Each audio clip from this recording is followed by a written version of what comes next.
चला दे। जब हमें मौत की सजा मिल गई है तो आप खड़े होकर सोच क्या रहे? मार दीजिए मुझे, अब हम जीना नहीं चाहते गए।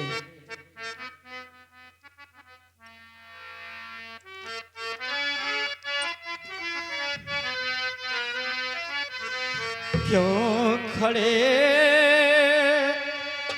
सोचते भैया जल्लाद तुम?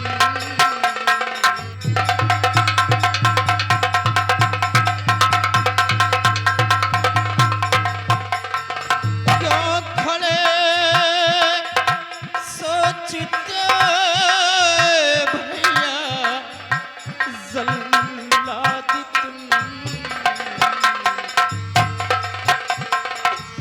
आ गए बीच जंगल बिया पानी में, आ गए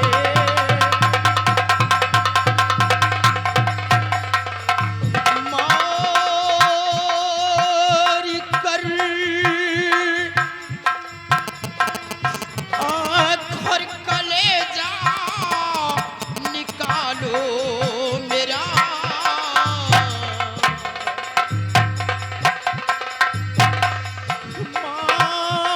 मार कर आँख और कलेजा निकालो मेरा।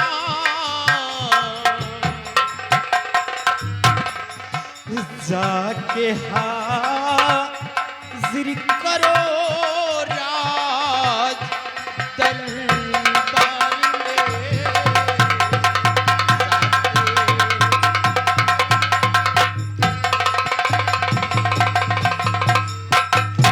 जल्लाद, आप खड़ी होकर सोच क्या रहे हैं? मार दीजिए मुझे, अब हम जीना नहीं चाहते हैं। ए लड़के, महाराज के आदेशानुसार हम तुझे बियाबान जंगल में लेकर आए हैं और महाराज का हुक्म तेरी दोनों आंख और कलेजा निकाल कर मुझे महाराज के सामने पेश करना है। लेकिन मैं तो ये सोच में पड़ गया था कि सबसे पहले हम तेरी आंख निकालें या कि कलेजा निकालूं। मैं तो ये सोच रहा था। चला रे, हम आपसे हाथ जोड़कर रिक्वेस्ट करते हैं कि हमारा आंख और कलेजा निकालने से पहले आप मुझे जान से मार दीजिए। उसके बाद आप शौक से मेरा आंख और कलेजा निकाल लेना, लेकिन मुझे तड़पा तड़पा कर मत मारना। तो ठीक है लड़के, आखिरी वक्त मरने से पहले हम तेरी ख्वाहिश जरूर पूरा करेंगे। अब सबसे पहले हम तेरा सर कलम करेंगे, उसके बाद आंख और कलेजा निकालेंगे। चल लेट जा, एक ही बार में हम तेरा सर कलम करते हैं। या भगवान, मेरी माँ मुझे देखकर जीती थी। काश अगर मेरी माँ मेरी मौत की खबर सुनेगी तो वो तो जीते जी मर जाएगी। मेरे मालिक, मेरे माता पिता की रक्षा करना, उन्हें कभी कोई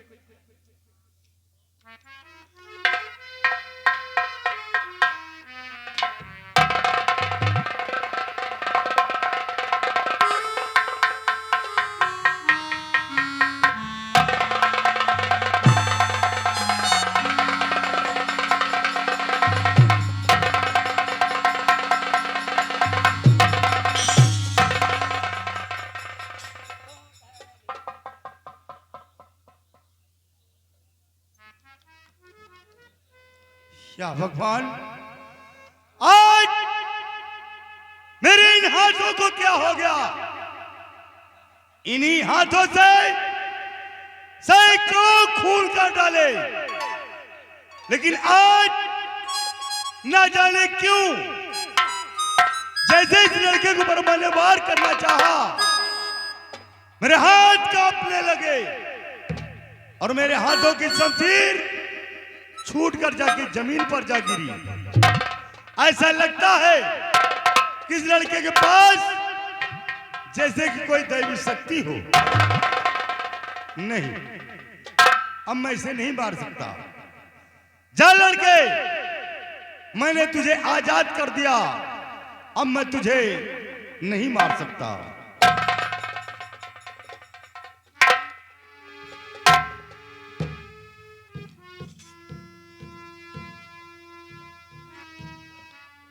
लेकिन जल्लाद,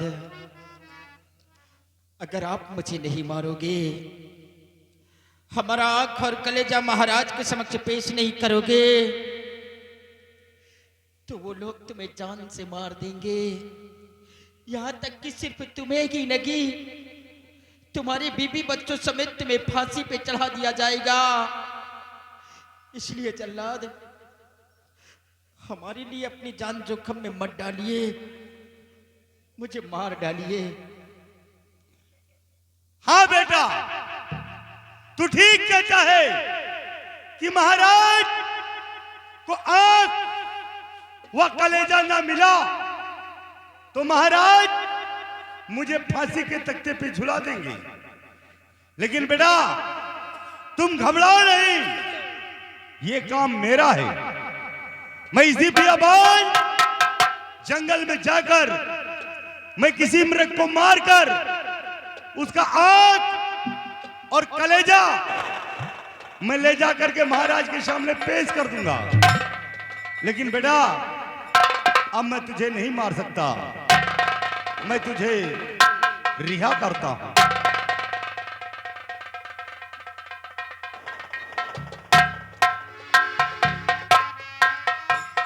लेकिन हां, जाने से पहले मैं इतना जरूर कहूंगा कि आज के बाद इस आसाम मुल्क की तरफ भूल कर भी अपना चेहरा नहीं दिखाना, अन्यथा दोबारा पकड़े गए तो तुम्हारी फांसी होना निश्चित है।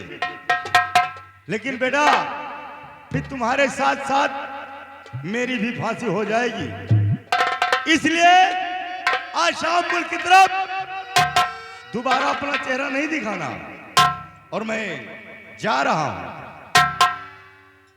जाओ बेटा, जहां भी तुम रहो हमेशा खुशहाल रहो। जब मुझ जैसे खतरनाक जल्लाद ने तुझे नहीं मार सका, तब इस संसार में तुझे मारने वाला कोई पैदा नहीं है। ये मेरा आशीर्वाद है, और मैं जा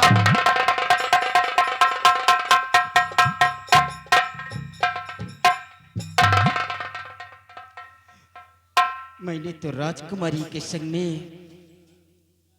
अच्छा ही किया था। काश अगर राजकुमारी जी मेरा हाथ पकड़ कर न खींचती तो आज शायद मेरा ये हाल न होता।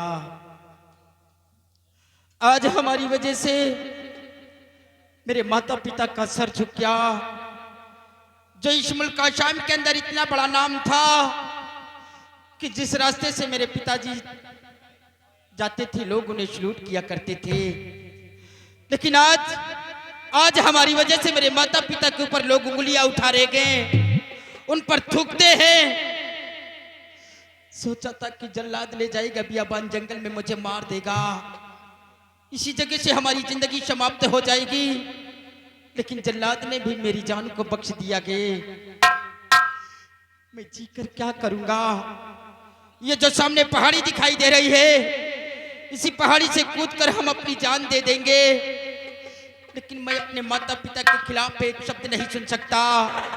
मैं अपने माता पिता का झुका हुआ कभी सर नहीं देख सकता।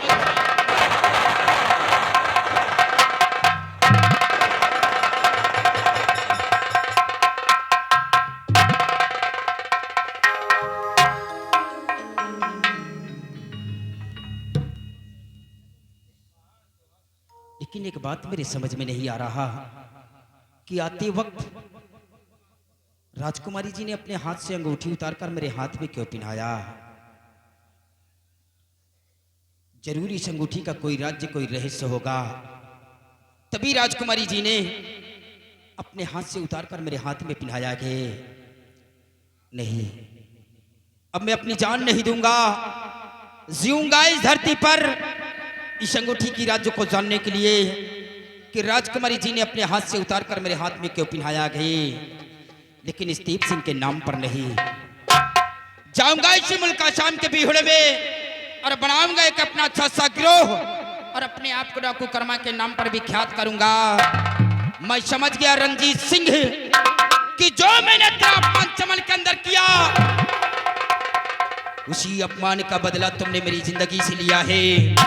लेकिन याद रखना रंजीत सिंह, तुमने मेरी जिंदगी में जहर घोला है, मैं तेरी जिंदगी में जहर घोल दूंगा। तूने मेरी जिंदगी को छीना के ये कर्मा तेरी जिंदगी को छीन लेगा। पल पल तुझे मारूंगा, तड़पा तड़पा कर मारूंगा, कभी सुख की नींद नहीं सोने दूंगा। कसम मां भवानी की, साले तेरे घर के अंदर कोई चिराग जलाने वाला नहीं छोड़ूंगा। और अगर मैंने ऐसा न किया तो अपनी मां की कोख से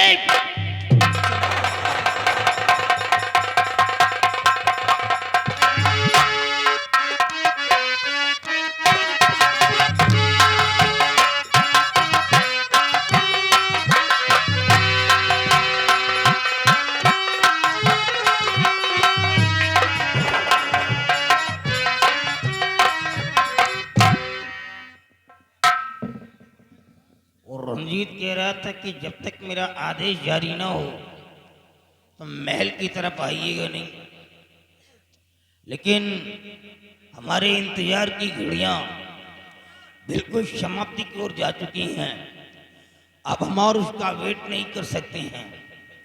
न जाने कौन सा फल खिला रहा है जो आज तक मेरी खबर नहीं लिया है। मैं चल करके कहाँ सो गए थे?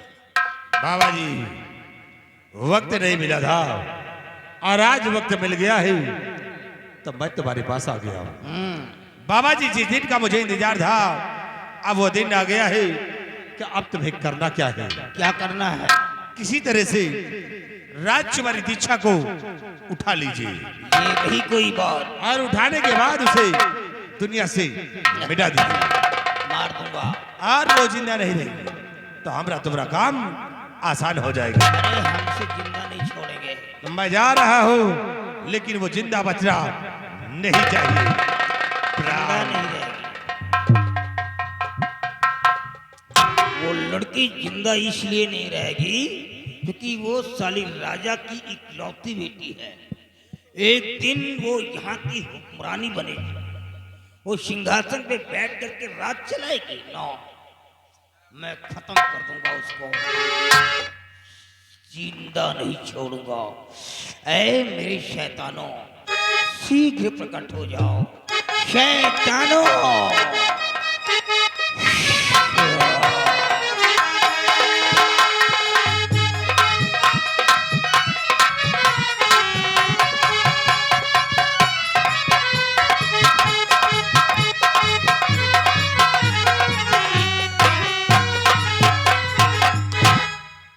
शांत हो जाओ, कबड्डी मत।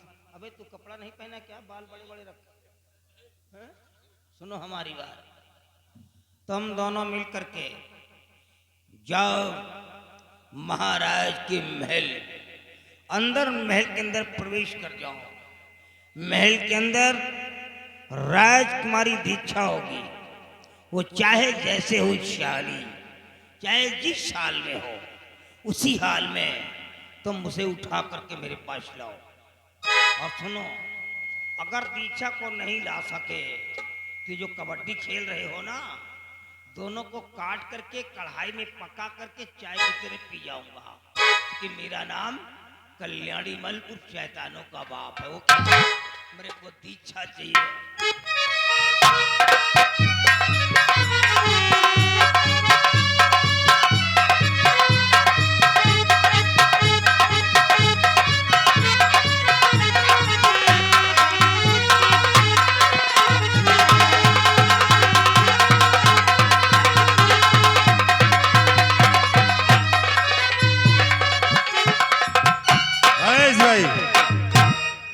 सिपाही देखिए, आज तुम्हें काम करना है। अबे कोई मरा नहीं है। तुम्हें यहां से जाना है राजमहल, और राजमहल में जाकर राजकुमारी के बेडरूम की निगरानी करना है।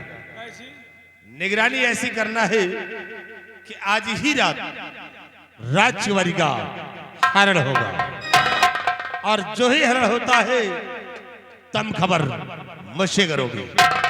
फिर देखना कि हम आगे कौन सा खेल खेलते हैं। जाओ सिकम राजमहल।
राजकुमारी का बेटोम थी, ये राजकुमारी है नहीं। सिपाही कहाँ चला गया?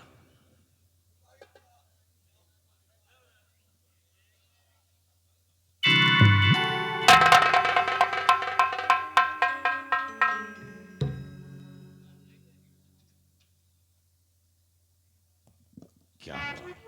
बला गजब हो गया। क्या हुआ? दूजू साले पचाहा पचाहा खोपहा खोपहा है। पहले साले हमाइन में नंबर लगाई, अभी क्या तुझमें नंबर लगा दिया? लगाए नहीं दिया, लगाओ याद है। फिर क्या हुआ? पता नहीं कहा सोचे हमका छोड़ कर राजकुमारी का पलंग सही तुला ले गए। क्या राजकुमारी का हरण हो गया? जी हुजूर। बहुत अच्छा हुआ सिपाही, क्योंकि राजकुमारी का हरण हो गया है। खेल में अब मजा आएगा। देख, हरण मैंने करवाया है, लेकिन इसका इल्जाम उस साले बलबीर सिंह पर लगा हुआ। कैसे होगा? अब एक काम करिए, क्या? चलो तुम हमारे पैर में पट्टी बांधो। कावान ही? पट्टी टट्टी? पट्टी। पट्टी हम गई टट्टी हो। सिवाय फिर देखिए कि उस पट्टी से हम कौन सा राज रचते हैं और कौन सा खेल खेलते हैं। आओ मेरे साथ।